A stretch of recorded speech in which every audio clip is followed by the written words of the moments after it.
Hello, hai. Hari ni saya nak buat putu mayam ya. Putu mayam ni resipi turun-temurun keluarga saya ya. Yang ni cara-cara nak buat dengan tips-tips dia semua sekali ya.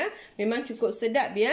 Tapi ikut step by step itu yang paling penting. Baru kita nak senang dengan mudah boleh buat ya.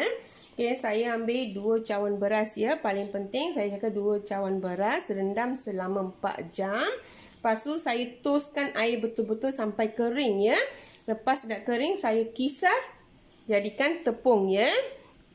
Kalau siapa tak suka method yang saya buat ni, boleh ambil tepung beras ya. Tepung beras cap teratai ya. Yang tu pure ya. Dia tak campur tepung-tepung yang lain. Kalau suka method saya boleh follow macam ni. Ambil 2 cawan beras, rendam selama 4 jam. Lepas tu toskan air betul-betul sampai kering. Kita kisar jadikan tepung ya. Okey, sekarang saya nak rebus. Lepas dah rebus, nanti saya tunjukkan step by step. Sekarang saya tunjuk cara nak rebus ya.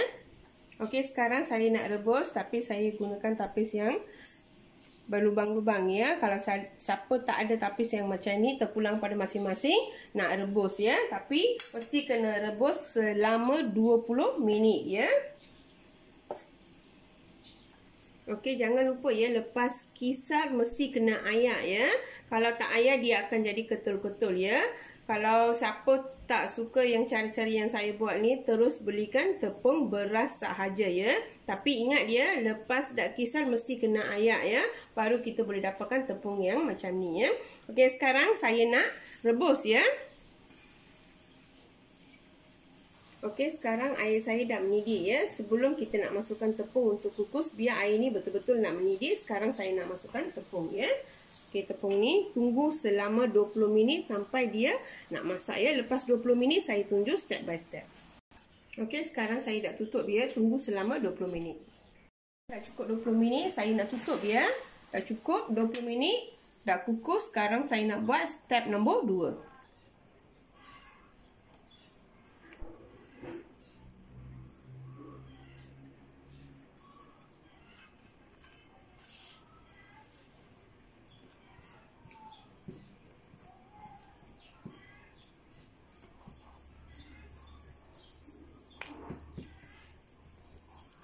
Okey, sekarang saya dah siap rebus ya. Lepas ni kita nak dia tak boleh berketul ya. Dalam tepung ni mesti kita nak pecahkan ketul-ketul tu semua, nak jadikan macam tepung ya.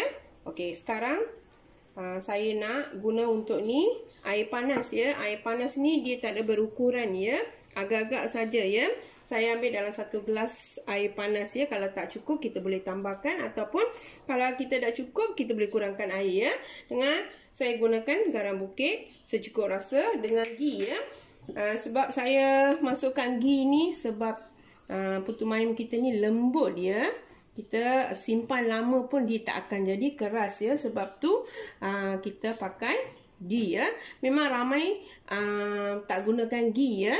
Saya memang gunakan ghee sebab dia nak tahan lama. Okey, sekarang tunggu. Sekarang saya nak, biar saya nak pecahkan ketul-ketul semua. Lepas ni saya nak masukkan air panas ya. Okey, sekarang saya nak masukkan 1 sudu besar ghee ya. 1 sudu besar cukup ya, jangan lebih ya. Sebab saya gunakan 2 cawan beras sahaja dengan tepung. Jangan masukkan banyak sangat dia. Dalam 1 sudu besar memang cukup ya. Lepas ni saya nak seratakan ya, gaul dengan sebati. Lepas dah gaul sebati, nak masukkan air panas. Okey, sekarang saya nak masukkan garam dalam air panas ya, supaya dia cepat cair. Okey, sekarang saya nak masukkan air ya. Kena masukkan sikit-sikit dia. Dia tak boleh terlalu banyak sangat dia. Nanti dia akan jadi terlalu lembik ya. Yang ni terlalu lembik pun tak boleh. Jangan keras ya. Kalau keras, putu mayam kita masa kita nak rebus pun memang keras ya. Masa makan memang tak sedap. Okey, yang ni dah siap uli ya. Okey, dia kena nak lembut macam ni. Tapi kita kena tahan panas ya. Kena lembut macam ni. Dia tak boleh keras ya. Mesti tepung kita nak lembut ya. Saya gunakan air dalam 3 cawan besar ya. Yang ni tak ada ukuran ya. Saya cakap berulang kali, memang tak ada ukuran. Kita ambil agak-agak saja air ya. Setengah tu ukuran lebih dengan kurang sahaja ya. Okey, tapi masa kita nak uli tepung ni tidak boleh keras, mesti kena lembut ya. Yang ni tips ya, paling penting mesti kena lembut ya. Baru masa kita nak buat, masa kita nak uli ataupun kita nak buat putu mayam, dia akan lembut selama-lama.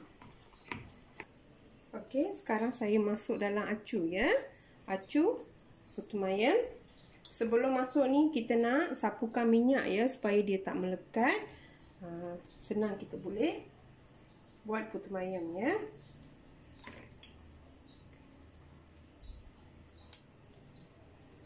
Saya gunakan mangkuk itili ya. Kalau siapa tak ada yang ni, kita gunakan mangkuk biasa pun boleh ya. Ataupun dalam daun pisang pun lagi senang ya.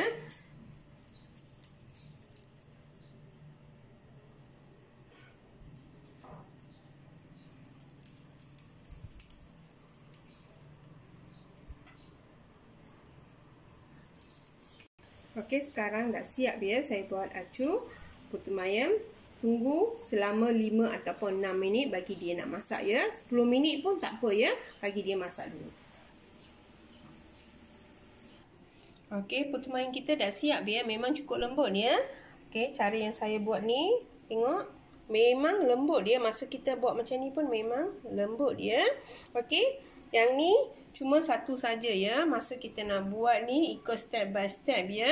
Kalau siapa yang tak faham cara-cara yang saya buat ni, boleh komen atas komen box saya ya. Saya akan lebih lanjut saya terangkan ya.